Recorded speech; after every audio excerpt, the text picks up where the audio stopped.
Hello friends, welcome back to our own channel Ved Rudra. Friends, इस video के अंदर हम जीएमआर इंफ्रा स्टॉक के बारे में बात करने वाले। एक इंफ्रास्ट्रक्चर कंपनी है, ग्लोबल लीडिंग इंफ्रास्ट्रक्चर कंपनी है। अगर इस कंपनी की बात है, ये एयरपोर्ट डेवलपमेंट में ये कंपनी एक सबसे आगे है।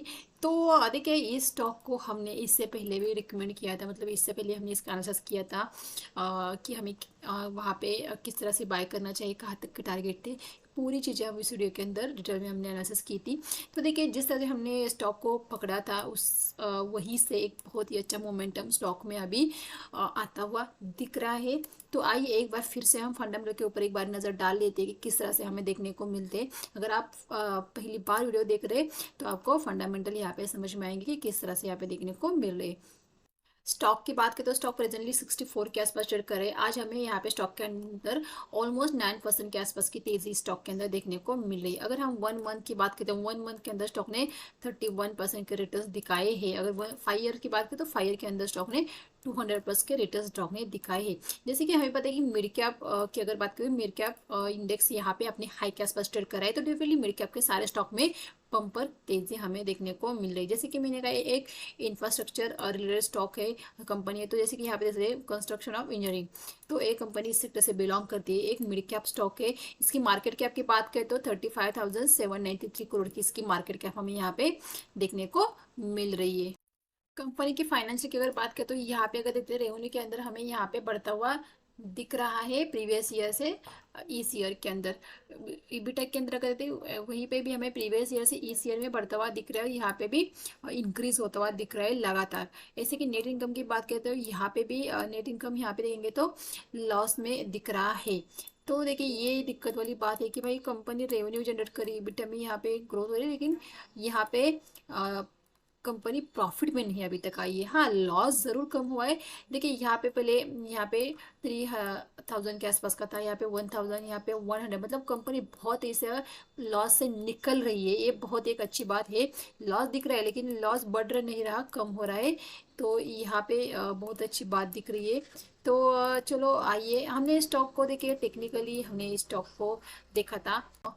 प्रोमोटर के ऊपर भी एक बात नजर डालती है कि प्रोमोटर की होल्डिंग हमें किस तरह से स्टॉक के अंदर देखने को मिली। प्रोमोटर की होल्डिंग की अगर बात करते हैं तो यहाँ पे 59% की यहाँ पे प्रोमोटर की होल्डिंग देखने को मिल रही है। इसके अलावा यहाँ पे म्यूचुअल फंड की 1.48%, डैश की 2.96%। यहाँ पे अगर देखेंगे, एफ आई वाले की 28.15% की होल्डिंग यहाँ पे देखने को मिल रही। जब एफ आई वाले ने अपनी होल्डिंग को यहाँ पे इंक्रीज किया था, तभी हमने यहाँ पे वीडियो बनाया था कि एफ आई वाले ने अपनी होल्डिंग को यहाँ पे इंक्रीज किया है तो स्टॉक के अंदर मोमेंटम आ सकता है। तो रिटेलर की 8% होल्डिंग यहाँ पे देखने को मिले। रिटेलर क्या होता है, स्टॉक को बाय करके होल्ड नहीं कर पाते। कभी कभी देखिए, कुछ स्टॉक के अंदर ना क्विक मोमेंटम नहीं आता है, आपको स्टॉक को बहुत दिन तक होल्ड करना पड़ता है। हाँ, स्टॉक नीचे नहीं आता लेकिन एक ही जगह पे स्टॉक हो जाता है, बहुत देर वही स्टॉक रुक जाता है, तो वो आप निकल जाते, आप लॉस में तो निकलते नहीं। हमारी एक खासियत क्या है पता है कि हम अगर किस स्टॉक ने बाय किया तो थोड़ा ऊपर जाएगा तो हम निकल जाएंगे, लेकिन अगर वो थोड़ा धीरे धीरे धीरे नीचे अगर जाता हुआ चलता तो हम यहाँ से निकलते नहीं, हम यहाँ पे एवरेज करना स्टार्ट कर दे। हाँ, कभी तो ऊपर जाएगा, कभी तो ऊपर जाएगा, कभी तो ऊपर जाएगा, इस होप में हम इसे एवरेज करना शुरू कर लेते हैं। लेकिन अगर स्टॉक एक ही जगह पे रुक जाता है तो हम वहाँ से तुरंत निकल जाते हैं। तो यही बात है कि हम प्रॉफिट को ज़्यादा देर होल्ड नहीं कर पाते, हम लॉस को होल्ड कर पाते। मैं ये नहीं कह रही हूँ कि आपको प्रॉफिट को बुक नहीं करना चाहिए। मेरा कहना ये कि आपको लॉस को भी जल्दी से बुक करके निकलना चाहिए, ना कि लॉस को बढ़ाते हुए वहीं पे बैठना चाहिए। तो आइए हम एक बार फिर से यहाँ पे चार्ट को देखते हैं कि हमने किस प्राइस पे स्टॉक को बाय करने के लिए कहा था, स्टॉक का मोमेंटम कहाँ तक आया है, स्टॉक कहाँ तक जा सकता है, कहाँ पे हमें अपने प्रॉफिट को बुक करना चाहिए या फ्रेश एंट्री हमें कहाँ पे करनी चाहिए। इन सारी चीज़ों को हम चार्ट के ऊपर डिस्कस करें। हम ज़्यादा तो ज़्यादा, मैंने बहुत बार कहा कि मैं फंडामेंटल से ज़्यादा टेक्निकल के ऊपर ज़्यादा भरोसा करती हूँ। फंडामेंटल में बस एक बार आपको दिखाने के लिए मैं दिखा दूँ कि हाँ भाई, इस तरह से कंपनी के अंदर चल रहा है, तो आप को डिसीजन लेने में आसानी हो जाती है। लेकिन मैं ज़्यादा चार्ट को प्रेफर करती हूँ कि चार्ट आपको सबसे पहले सारी चीज़ें बताता है। चार्ट के ऊपर आपको पूरी वहाँ पे मतलब कंपनी का पूरा वहाँ पे क्या चल रहा है वो चार्ट आपको दिखाता है। चार्ट एक कदम फंडामेंटल से आगे ही रहता है, तो इसीलिए मैं चार्ट को ज़्यादा प्रेफर करती हूँ। तो आइए चार्ट देख लेते हैं। तो यहाँ पे हमने चार्ट लगा के रखा है। देखिए यहाँ पे स्टॉक ना यहाँ पे इस तरह से पैटर्न बना रहा था, लगातार यहाँ पे सपोर्ट ले रहा था, सपोर्ट ले रहा था।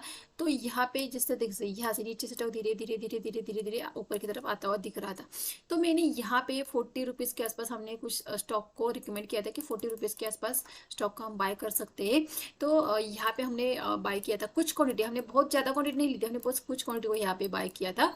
तो हमने फिर क्या किया था, फिर किस तरह से देखिए हमारी सोच किस तरह से होनी चाहिए उससे देखिए हमने क्या किया था। हमने यहाँ पे सबसे पहले हमने यहाँ पे बाय किया क्योंकि हमें एक अच्छा खासा अपसाइड का मोमेंटम दिख रहा था। फिर हमने क्या किया, वेट किया, स्टॉक ब्रेकआउट देते हैं तो ब्रेकआउट के ऊपर हमने कुछ क्वांटिटी को ऐड किया। तो देखिए जब ये लॉस होता है तो एवरेज नहीं करना है। मार्केट अगर आपके साइड में जाता है या आपके तरफ का मोमेंटम आता है तो आपको वहाँ पे पिरामिडिंग करनी आनी चाहिए। पिरामिड मतलब जब भी आपके तरफ मोमेंटम आइए तो आपको वहाँ पे अपने क्वांटिटी को वहाँ पे ऐड करते जाना है। अगर यहाँ पे कुछ क्वांटिटी को ऐड करें, जैसे हमने यहाँ पे कुछ क्वांटिटी को बाय किया, फिर स्टॉक ने ब्रेकआउट दिया, फिर हमने कुछ क्वांटिटी को यहाँ पे ऐड किया, तो यहाँ पे पिरामिडिंग करते जाना है, ना कि लॉस में हम स्टॉक को एवरेज करें। ये गलती नहीं करनी यार। आप चाहे प्रॉफिट वाले ट्रेड को वहाँ पे आप पिरामिडिंग करते जाएंगे, स्टॉक को ऐड करते जाएंगे, लेकिन लॉस में अगर ट्रेड जा रहा है तो वहाँ पे एवरेज करना बहुत वहाँ पे गलत हो जाता है डिसीजन हमारा। तो इसी तरह से हमने इस ब्रेकआउट के ऊपर कुछ क्वांटिटी को बाय किया था, यहाँ पे कुछ क्वांटिटी को बाय किया था। तो फिलहाल अभी भी स्टॉक के अंदर मोमेंटम यहाँ पे आना बाकी, अभी अभी स्टॉक के अंदर मोमेंटम शुरू हुआ है। मानो जिस किसी ने भी 40 के आसपास लिया है तो डेफिनेटली उसको अच्छा खासा प्रॉफिट यहाँ पे देखने को मिल रहा था। देखिए आपको अपने एसएल को टेल करना है। अभी एसएल कहाँ पे लगेगा, देखिए ये बहुत बड़ी कैंडल बनी है 2-3 दिन, तो हमारा एसएल इस स्विंग के आसपास आएगा, मतलब 55 के आसपास हमारा एसएल आएगा। 55 के नीचे जाएंगे तो डेफिनेटली हम स्टॉक से एग्जिट होंगे, जो भी कुछ प्रॉफिट मिलेगा उससे लेके हम निकल जाएंगे, लेकिन 55 के नीचे हम स्टॉक को नहीं जाने देंगे। देखिए क्योंकि देखिए अगर हमने नीचे से बाय किया है तो डेफिनेटली हम अच्छे खासे प्रॉफिट में है। अगर हम अच्छे खासे प्रॉफिट में और हम बने रह सकते हैं कि स्टॉक में मोमेंटम कंटिन्यू हो रहा है, अगर मानो किसी वजह से कुछ न्यूज़ आई, कुछ कुछ तो हो गया मार्केट के अंदर, मार्केट यहाँ पे नीचे आ गया, नीचे आ गया तो देखिए यहाँ पे एक सपोर्ट है, अगर उसको वापस जाना है तो यहीं से घूमेगा। जो लोग यहाँ पे लेना छूट गए, जो ब्रेकआउट पे नहीं लेंगे और क्या सोचेंगे हम रिटेस्ट होगा तब लेंगे, तो वहाँ पे यहाँ पे बायर खड़े रहेंगे। अगर यहाँ पे बायर नहीं खड़े हैं, बायर नहीं इंटरेस्टेड है, तो डेफिनेटली स्टॉक के अंदर बहुत भारी गिरावट आ सकती है। तो इसलिए हम इसी स्विंग के यहाँ पे ऐसे लगे, इसके नीचे जैसे आएगा हमारा जो भी प्रॉफिट होगा, चाहे छोटा सा क्यों ना प्रॉफिट हो, लेकिन उसमें निकलेंगे हम, ज़्यादा दिन होल्ड नहीं करेंगे। लॉस से निकलने से अच्छा है हम कुछ क्वांटिटी को वहाँ पे, कुछ प्रॉफिट को वहाँ से लेके निकले, क्योंकि यहाँ से अगर स्टॉक आएगा फिर से स्टॉक आपको 30 के लेवल दिखा सकते हैं। तो देख सोच सकते हैं अगर आपने 50 के आसपास अगर बाय किया तो आपको 20 रुपीज़ का यहाँ पे लॉस होगा, तो 20 रुपीज़ का लॉस होगा और पता नहीं और कितना नीचे जाएगा। तो स्टॉक को कभी भी जब आप बाय करोगे तो आपके पास पूरा एनालिसिस, पूरा सेटअप होना चाहिए। हमने बाय किया है और स्टॉक का मोमेंटम हो रहा है तो हम बने रहेंगे, हमारा ऐसे यहाँ पे रहेगा, इसके नीचे हम निकलेंगे, चाहे हम कॉस्ट टू कॉस्ट क्यों ना निकलना पड़े। मानो आपने किसी ने यहीं पे बाय किया, मानो किसी ने 55 पे बाय किया, तो आपको कॉस्ट टू कॉस्ट ही निकलना पड़ेगा, नो लॉस नो प्रॉफिट में, लेकिन निकलना तो पड़ेगा, तभी आप वहाँ पे प्रॉफिट में रहेंगे या अच्छे ट्रेडर बन पाओगे अगर आप सही डिसीजन लोगे तो। अगर हम यहाँ पे देखिए डे के चार्ट पे हमें फिलहाल कोई रजिस्टर नहीं देखने को मिला है, कुछ नहीं दिख रहा है, तो आइए एक बार हम मंथली चार्ट के ऊपर जाते हैं कि क्या मंथली चार्ट के ऊपर हमें कोई रजिस्टर कुछ दिख रहा है। तो हाँ यहाँ पे अगर देखेगी इस चीज़ को, यहाँ पे अगर देखेंगे तो देखिए इस लेवल के आसपास 90 के आसपास एक हमारा रजिस्टर आ रहा है, सेकंड रजिस्टर आ रहा है 125 के आसपास, मतलब 90 मतलब 90 नहीं है, 75 से लेकर 90 ये बैंड के यहाँ पे हमारा एक रजिस्टर आ रहा है। तो मतलब देखिए इस तरह से अगर बड़ी बड़ी कैंडल बना के अगर ये 90 के आसपास आ जाता है, ऐसी और एक कैंडल यहाँ पे बन जाती है, एक मंथली कैंडल यहाँ पे एक बन जाती है, तो यहाँ पे मैं अपनी हाफ क्वांटिटी, मतलब मैं हाफ क्या, मैं 75 क्वांटिटी यहाँ पे डेफिनेटली बुक करूँगी और 25 क्वांटिटी को टाइटली ट्रेल करके रखूँगी। कैंडल के नीचे ही एक छोटी सी कोई रेड कैंडल बनेगी तो मैं उसी रेड कैंडल के लो के नीचे मैं अपना एसएल लगाऊंगी डे के अगर यहाँ पे रेजिस्टेंस खा के कोई रेड कैंडल बन जाती है तो मैं उसी का नीचे ऐसे लगा के 25% क्वांटिटी को होल्ड करूँगी और 75 क्वांटिटी को बुक करेंगी। क्यों बुक करेंगी आइए मैं समझाती हूँ कि क्यों बुक करेंगे। देखिए यहाँ पे देखिए continue green green green green candle बना के स्टॉक ऊपर गया और रेजिस्टेंस खा के धाड़ कर नीचे आ गया। अगर ये इस तरह से अगर जाएगा, मानो ये इस तरह से देखिए यहाँ पे गया फिर नीचे आया फिर ऊपर गया, फिर अगर इस तरह से अगर निकलता है और यहाँ पे रुक के अगर ब्रेकआउट देता है तो हम कोई बात नहीं कि हम 100% क्वांटिटी पे हम होल्ड कर दें, होल्ड करें, या तो हम 25% बुक करें 75% होल्ड कर दें यहाँ पे, क्योंकि इस तरह से अगर ब्रेकआउट होगा तो वो ब्रेकआउट एक हमें एक फेक ब्रेकआउट नहीं होगा, वो ब्रेकआउट एक अच्छा खासा ब्रेकआउट होगा और फिर से स्टॉक हमें 150 या उससे भी ऊपर का टारगेट दिखा सकता है।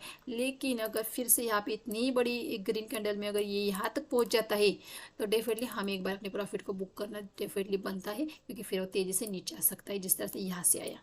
तो कि या तो ये होता है कि ये तेज़ी से नीचे आएगा, या तो फिर यहीं पे रुकेगा। अगर वो यहाँ पे रुकेगा और फिर से ब्रेक करेगा तो डेफ कोई बात नहीं, हम फिर से क्वांटिटी को ऐड करेंगे। हमारे पास तो 25% की क्वांटिटी ऑलरेडी हमारे पास पड़ी है, उसमें हम एवरेज कर लेंगे। लेकिन जो 75% की क्वांटिटी हमने नीचे से बाय करके रखी है, यहाँ पे अगर रजिस्टर के आसपास आ गया तो डेफिनेटली हमें प्रॉफिट को तो बुक करना है, हमें पता है रजिस्टर यहाँ पे है, तो यहाँ पे डेफिनेटली एक बार हमें बुक करना है।